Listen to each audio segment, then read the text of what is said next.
Sing that. Yes. Woo. I was also just hearing that angels on a mission, get into position. They're bringing revelation from the throne of God. So you're going to get vision and revelation about that vision. Sometimes we see things, we're not quite sure what to do with it, right? And that gets us stuck. So I also heard with that revelation, that's the breakthrough. Revelation is coming. Understanding is coming. Amen? We got to have understanding to know where we're walking and why. Okay, that was free. All right. No. All right. Well, I'm glad to be with you tonight. My name is Joy Van Patten. I walk in a lot of the different mountains, and I like that. I have 2 kids. That was my husband playing guitar. That's Rick. Yay. We have 2 daughters adopted from China, Zoe and Micah. So Family Mountain adoption is very near and dear to our heart. My kids are both in public school, and I'm a fixture at education meetings, Board of Education meetings. They're not happy that I'm a fixture, but God is. So Education Mountain, I teach. We have a church called Pure. I pastor a church. Pure stands for purpose that's undefiled, that reaches eternity, which is linked to my mission, which is also just releasing destiny wherever I go. I work full-time. I'm an executive with a company called Divisions Maintenance Group. I serve as Director of Organizational Development. Let's see what other mountains we got up there. Media. That's probably the one I've been most reluctant to, and just because, I don't know. Maybe because I think it's just something I'm not. And you know what? It is something I am. So, if you don't think you're in Media Mountain, get over it because you... We're gentle souls up here. Get over it because you are. Dr. Teresa has drugged me kicking and screaming into some of these mountains, and media being one of them. I've done webinars now. Now I'm like, yeah, let's do webinars. It's awesome. And actually, she doesn't even know this, but he travels the world. He is a speaker with really high-profile clients. I'm his first guest on a podcast that will be going national. His name is Curtis Zimmerman, and we would love him. I need to get him here. He's not a cheap date, but God can afford him. But he's called Living the Dream, and he always answers the phone. He goes, Joy, how are you living the dream? And God has just used him. I've got like both of you, and you're like on both sides of me, just going. I'm going, okay, God, I'm listening, right? I'm listening. So I've been to Media Mountain, and then I will tell you this. Those of you, I'm hoping all of you join Destiny Rising, but I got to warn you, it's a dangerous tribe. You know what? God, C.S. Lewis, right? We all like the Chronicles of Narnia. I love that. He's not safe, he's not tame, but he's good. So I want to tell you, this tribe may not be safe. I guarantee you it won't be comfortable. But I guarantee you it's good. So I just want to tell you, because before, I'm going to talk about, you see it up there, Government Mountain here. And before... I joined Destiny Rising and linked arms there with Dr. Teresa. I'd always been interested in politics. Political science was one of my undergrad minors, so I have always been interested in that, but I was not going to run for office. I was just going to make my little platform known, do some other things. And again, that was pre-Destiny Rising. And after Destiny Rising, and we start getting all these visions of mountains and what have you, and take your mountain and all this good stuff. Well, God just threw me like, bam, splatted me. I wouldn't say I was a willing subject, but it was like splatted me on Government Mountain. I literally get this call. I'm at work and doing my little stuff on my little computer, just sitting there, and I get a phone call, and I'm like, who is this? And I answer it, and it's a person who I'd met through Facebook, and we had never met in person. She had just known of me, and she had stalked me for a while. And she said, I was praying today for a candidate, and she said, it's you. And and I'm just one of these Christians. I have a hard time saying no. So you know what? But you know what? Can I tell you, God honors the yes? I don't even want to think of all the people who missed out on their destinies because they said no, or they went la, la, la, la, la, or they went yes, but. I got to tell you, let your yes be yes. And you won't be sorry if you say yes to God. It doesn't matter where he may take you. He may ask you to walk on water. What is your answer? Yes. All right, there's Lou. He's going to ask you, walk on water. Yes. Yeah. Raise the dead.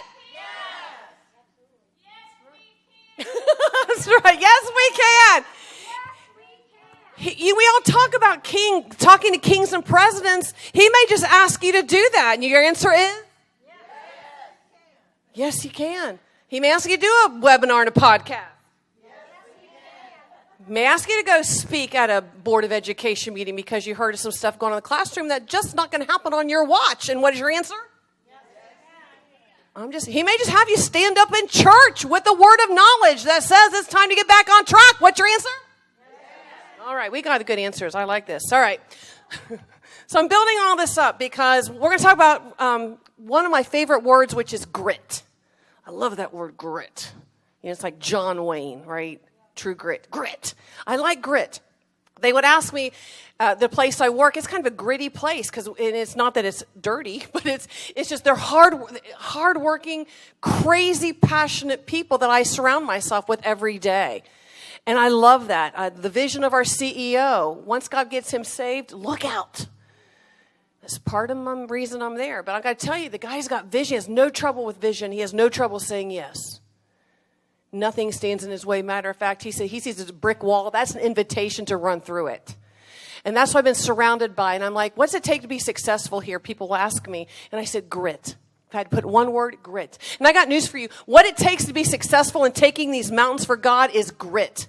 I sometimes, this God gives me great book titles. And I probably should have written this book, and then a much better author than Angela Duckworth, actually did, and she became a bestseller. Wouldn't you know it? But it's called Grit, I think in 2016.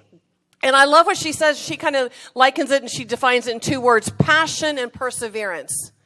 And I believe that is a part of it. If you look at the next slide I have, and you have this on your handout there about grit, these are some of the other definitions of grit. So the next slide there. If we can get that. And you have it at the top there. It's courage. Listen to these words and get excited. Grit. This is what grit means. And God wants us to have more grit. Okay, this is a key. You say, what did you learn? A key, I need grit. Okay, so here it is. Courage, bravery, pluck, mettle, backbone, spirit, strength of character, strength of will, moral fiber, steel, nerve, fortitude, toughness, hardiness, resolve, resolution, determination, tenacity, perseverance, and endurance. Informally, we would say, that girl's got some guts and she's got some spunk. All right, and I like that word pluck. I like that in there too. So we need grit. Amen? We need grit. So I got to tell you, I started out by telling you I'd never even thought about going into Government Mountain, so I started here. Get that phone call, I say yes. And that begins my career, and it's small right now, in Government Mountain. But, God has big plans. And one of my first things I did, and it was kind of late into the game, but I said yes, and God was going to teach me, and He begins to teach you. See, sometimes we think we're going to get our education before we get the invitation. I'm going to tell you, sometimes the invitation, the education, the revelation, all of that comes at once. Nice little bow on it, okay? So that was kind of what it was for me. I said yes, had no idea really what I was saying yes to, and that's always good. Ignorance is bliss, let me tell you, in certain cases. So I said yes, and that began this journey. So I want to ask some of you, how many of you, by show of hands, think you're called to Government Mountain at some level? Okay, a few of you. I got news for you.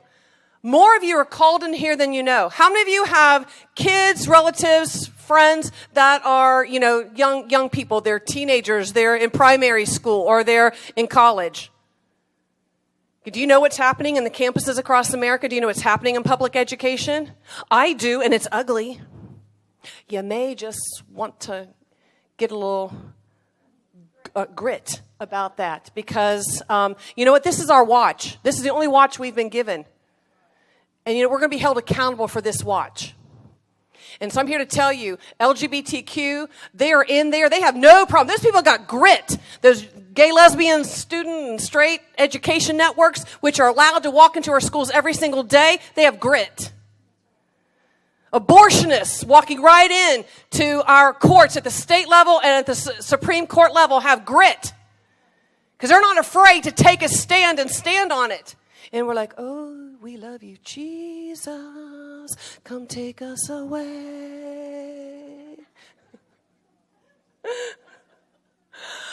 No. Grit, people, grit. So I got to tell you, you got kids in school, all right? How many of you pay taxes? I better see everybody stand up, or we're going to, no IRS agents in the house. All right. Everybody pays taxes. All right. How many of you travel? Do you know all that's adjudicated there at government level? Freedom to travel, not to travel. Right now, they're having to get passports in the state of Kentucky just to fly to Kentucky, fly to Ohio. It's crazy. So, you know what? Things are changing. Things are changing. So I want to point out to you, businesses, you've got to get permits. You've got to pass laws. You've got to be in compliance with this, that. Healthcare, my healthcare people. Oh my gosh, what's the list of compliances look like from the government? I know, it's crazy. So, you know what? I don't care what mountain you're in. You are totally impacted every day by what happens in Government Mountain. You have skin in the game, therefore you have a voice, and it's time to take a stand for righteousness and for justice. And that is available to each and every one of us, but I got to tell you, it's not always easy. And it will take grit. It will take passion. You'll see there a little bit later on the chart says, what are some issues that you're passionate about? It may be taxation without representation. It may be abortion. It may be the transgender thing that's going on. It could be just the ways things are zoned in your state that aren't fair. The overtaxation isn't fair in your state, which is robbery. It's usury. So I got news for you. There are issues that are important to you, and it's time to take a stand, and you just may be the one. So we need passion, and we need to identify those things that we're passionate about. And then we need the perseverance to see it through. But then we need some other elements of grit. Now, I'd always consider myself a plucky little individual, okay? I had some grit as a child.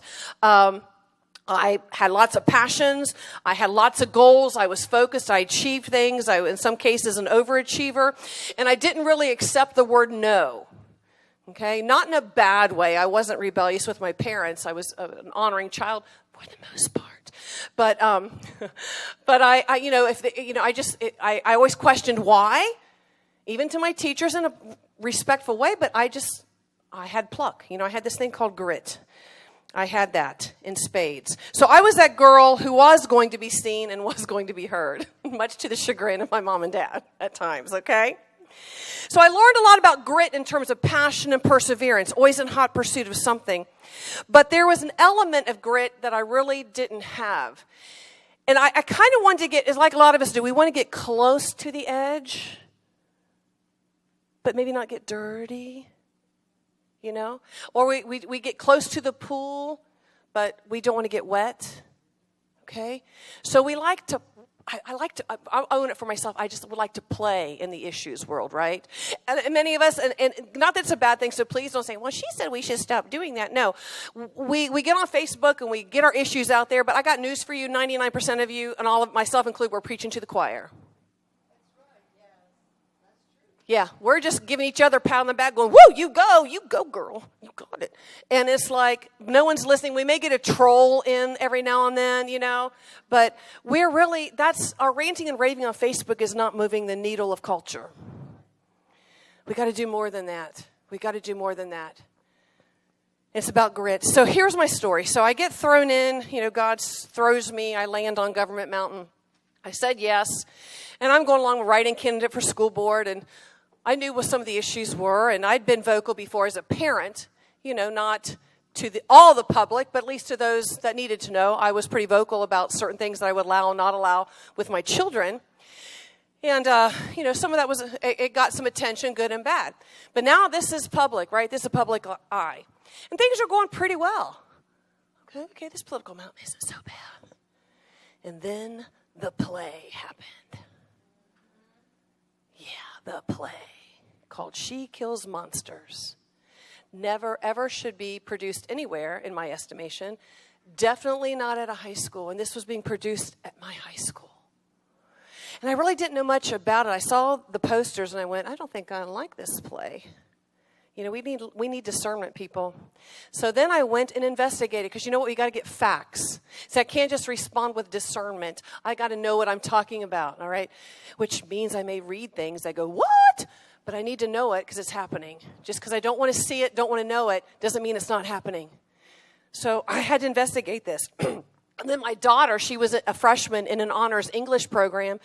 She actually had to attend this play to get extra credit. And I said, well, you're not going by yourself. Your mama's going with you because we're going to see this crud. I can't, I'd read about this and I thought, surely not.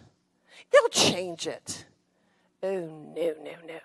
So this was all just, I won't go into detail, but suffice it to say, these are high schoolers. You mind you, okay, couple points. These are minor children. Most of them are under 16. A few 17 in there. Most are under 16. Okay? And this is taxpayer money in a public school. And I'm, call me a little old-fashioned, but I'm of the ilk that says, hey, if there's a high school production being done in the theater department of my local high school with minor children, I should be able to bring my family along. Would y'all agree with that? Okay, well, this one had a warning, 13 and over only. Of course, the theater is filled with grandparents and little kids, 5 and 6 and 7, and I'm like, what are we in for? So we kind of get through the first act. I'm like, okay, well, there were some funny parts, and I could kind of get, okay, I don't like this, well, we'll see, okay. It's border, but okay. Then Act 2. It was all unleashed. Dungeons and Dragons was the theme of pretty much the entire play. If you know anything about Dungeons and Dragons, it is not good. So there was murder and mayhem everywhere. Demons manifesting everywhere. And one of the demons, which we all know, succubus, I'm not going to go into detail, not a good one. Not that there's any good one, but this one's vile. And it was all, then I have these kids with braces on their teeth. And I'm going to just put it out there for you all. Talking about threesomes, voyeurism. And the whole thing was about creating this homoerotic world. This was on my public high school stage. Still not over it. And then there was a lesbian kiss. Every adult was treated as an idiot. It was run amok for all the kids. And then they had one guidance counselor character who was basically a cross-dressing character in the show. My mouth was hitting the floor. I was like, this is my little conservative Bible Belt. This is just north of Cincinnati, Ohio, people. I'm not talking L.A. or New York. I'm talking right in our backyard for the most part. And I'm just going, this can't be happening. This can't be happening. So I did take a stand. I was not happy. And I put it out there what this play was about. And I didn't judge the actors or the actresses. I didn't even judge the director. I said, this is my tax dollars going to things that are not appropriate for minor children, and I listed all the things were taken right off the stage. They were facts, presented as facts, and I backed it up with, go read it for yourself. Here's the synopsis of the play. Well, let me go back. So in the theater, after this whole show was over, I'm still stunned, like going, I can't believe my eyes just saw that. My daughter's there. She's like, oh, my God, Mom, don't. You know, she's like, what is she going to do? And I'm like, I will not create too much of a scene. But, okay, so here's all these people. These are grandparents. This is you guys, because your parents, your grandparents, your aunts and uncles, you're out in the audience. Everybody stood up and gave a standing ovation. And I got to tell you, I live in an area where we could throw a rock and hit a huge mega church. I wanted to stand up, and I didn't. I didn't have enough grit yet. I was in school for grit, God's grit school. And this was a Saturday afternoon. I said, hey, I wanted to shout, how many of you kids on stage are part of your youth group? How many of you will be going to church tomorrow? Why are you standing? And I was the only one seated in the whole theater. The only one. My daughter stood too, and I'm like, girl, you got to answer for yourself. I was the only one who did not stand. So then I put it out there. And you would think maybe there'd be some support, right? Oh, let me tell you, there was no support. I got flamed like you would not believe. And this is just tiny. This is a tiny piece of what other people go through. Let me tell you, I suffered nothing compared to what others. I didn't get death threats, but I got close to it. And I was told that you will be responsible for the suicides of all these poor kids who are in their identity crisis and gender confusion and in homosexual relationships. And when they kill themselves, we're suing you for murder. And I got all these letters. I had to shut down my Twitter account because they put my face on the movie poster with She Kills Homosexuals, and it was not pretty. Grit school began. And at first I wanted to crawl into a hole. I'm not going to tell you I was some big hero out there, okay? I wanted to crawl in a hole And I didn't want to hide my face. I was filled with shame. And I'm like, why am I filled with shame for standing for righteousness? But yet I felt shame. And I was letting that garbage get to me.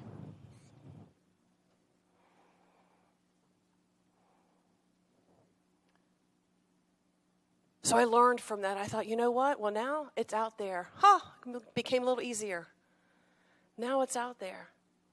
And I'd take my daughter to school and I'd hear things and you see people, and I was supposed to go to some events I got disinvited from, and we'd get letters about the moms, talking lovely things about me and what have you. So that was grit school. And what it was, God says, I need you to toughen up, and I got to tell you, you can't stay sterile anymore. And I got to tell you, I don't care what mountain you're climbing, government mountain, education mountain, family mountain, faith mountain, media mountain, you name the mountain, mountain climbers get dirty. And we have been too guilty too long of preaching a sterile Christianity. I don't want to offend anyone. Oh, I tell you what, I'm offended every day. Why do we not want to offend? What did Jesus do? We always say, what would Jesus do? My Jesus turns over the tables in the temple is what my Jesus does. My Jesus tells the truth. Jesus had grit. I got to tell you, we got a whole bunch of other ones. John the Baptist had some grit. Cost him his head. He had so much grit. Yeah. Deborah, Moses, David. We all want to be Joseph and Daniel. Well, you better get some grit. Daniel saw 3 of his friends thrown into a furnace. You better get some grit. He said, oh, no, I will not do this. He didn't know he was going to live or die. You better get some grit. It's time. You're going to have passion's great, perseverance, focus, fortitude, goals are great. I got to tell you, though, you got to get some grit. You got to toughen up, and we got to be willing to get dirty. It's time to take a stand. And I don't care what mountain you're in, you're going to have to take a stand. Everybody agree with that? And I just got done preaching this. It was, we just came through the Easter season. And one of the things I was preparing this message, and this always bugged me in the Bible, Pontius Pilate. Pontius Pilate. So you say it, Pontius Pilate. He bothered me. And you know why? Because, we look at those Easter stories and we're every character in them. Got news for you. Don't think we would do any better, because we wouldn't. But Pilate, here's a person in Government Mountain. He's in a position. He has authority. And his wife even says, hey, I got news for you. This guy's innocent. And he knew he was innocent. And he didn't want a scandal. He didn't want the bad headlines. He didn't want what the mob was going to do to him. And he thought by one simple act of washing his hands, he had made his point, but he didn't want to get dirty. Now you can say, now Joy, that was how it had to happen. He had to play that. I got news for you. Jesus would have been crucified regardless of what Pilate said. But you know what? It doesn't have to be me helping egg it along, right? Pilate was in an opportunity to do something, and he didn't. Zero grit. And that's like many of us today, many of our churches, many of us as business leaders, we just don't want to offend. And we think we can kind of play both sides and wash our hands and we're okay. It doesn't work that way. You're going to get dirty. Mountain climbers get dirty. When you take a stand, you're probably going to get mud thrown at you, rocks thrown at you. They're going to try to attach scandals to your name. Do you know one of the words for Jesus in the New Testament is scandalon? Where do you think we get the word scandal from? Jesus was scandalous. So scandalous that Peter denied him. It's scandalous. I'm going to tell you right now, it is scandalous to admit you're a Christian publicly and in business and in government and in media mountain, art mountain. It's scandalous. It's scandalous to speak up against some of the social issues of our time. It's scandalous to say that people should be held accountable for how they spend our money. And that we are a nation with borders. It's scandalous to stand for righteousness. So here's some practical things. You're going to have to take a stand one way or the other. He says he's the scandalon. We can either choose to come under the rock or it will crush us one way or the other. And I got to tell you, we are living in a time that one way or the other we'll be forced to make a stand. And I don't want to be Pilate who washes my hands. So practically, I just want to tell you, you need to know your facts. You need to know your position, why it matters. You need to do your research, people. We got to be people of truth and integrity and stay above the fray. You know, I love one of Jesus' tactics that he used, and it was the sound of silence when he was facing his accusers. You know, you're going to get trolls. You're going to get people threatening you in your face. I have a friend of mine, Candace Keller. She just passed the heartbeat bill in Ohio. That woman gets called everything. Planned Parenthood hates her. It's horrible, the stuff that's done to her, and she just keeps walking. You don't have to answer every question that comes your way or every accusation that comes your way, because they're going to make them whether you answer them or not. They'll just use your words to twist. That's why Jesus was silent. So practice silence. Don't engage. God will show you when to engage and when not to engage. And then the other thing, you're going to get dirty. You're going to get grit. You're going to get covered in some stuff. But you know what? Stay under the flow and keep clean before the Lord. Let him wash you with the word. Let him wash you. You need a tribe around you. That's why Destiny Rising is so good. This is a tribe of people who will help you, who will wash you, who will clean you. Because you know what? If you get dirty too often, you get crusty. Then you get hard. Then you get inflexible. So you got to stay, as you continue that ascent, keep yourself clean. Let's look at that next slide there, if you would. Here's just one thing I love. This says you have enemies good. That means you've stood up for something sometime in your life. You know what's interesting, whether I knew it or not, people didn't necessarily always like me anyway before I found out, the plague incident, right? That just made it easier. After it was all said and done, it made it easier. What's the next one? I love this one. It says the future belongs to the few of us still willing to get our hands dirty. And what I love about this is an artist who did this, and he sold these prints, and you didn't know what was on it until you actually got your hands dirty and revealed the vision. Sometimes your full calling won't come until you get a little dirty, and you keep going, and it makes you want to go further and further and further. So make sure the dirt doesn't stick. Keep yourself under the flow, but keep climbing, keep climbing, keep climbing. And then the last slide. Your dreams are on the other side of your grit. I didn't stop my government career with that one incident. I let God teach me. And I ran for precinct captain. I was elected. And then was immediately elected, which was such a blessing and an honor to be on our executive board serving as an officer. And that, yes. And been asked to do some other things, so still praying about that. But I got to tell you, God will, as you say yes, as you are willing to take a stand, get dirty, plug along anyway, keep climbing, he will show you step by step where you're to go. So your dreams are on the other side of your grit. And I would just ask you, what are we really afraid of anyway? If God is for us, who can be against us? Those trolls, those people are going to throw stuff at you. They're not your friends. Look around you. These are your people. These are your friends. Know who they are. This is the ones you've got to get your stuff from, not the strangers out there. Okay? So I just want to encourage you to get some grit, passion, perseverance, and you're going to have to get a little dirty in the fray. But God is with you. We're tough. We can make it. Amen? And I'm going to tell you, once we begin to do that, you're going to see things turn around. And you're going to have things inside of you that you didn't even know were there. So you guys be blessed. Grit.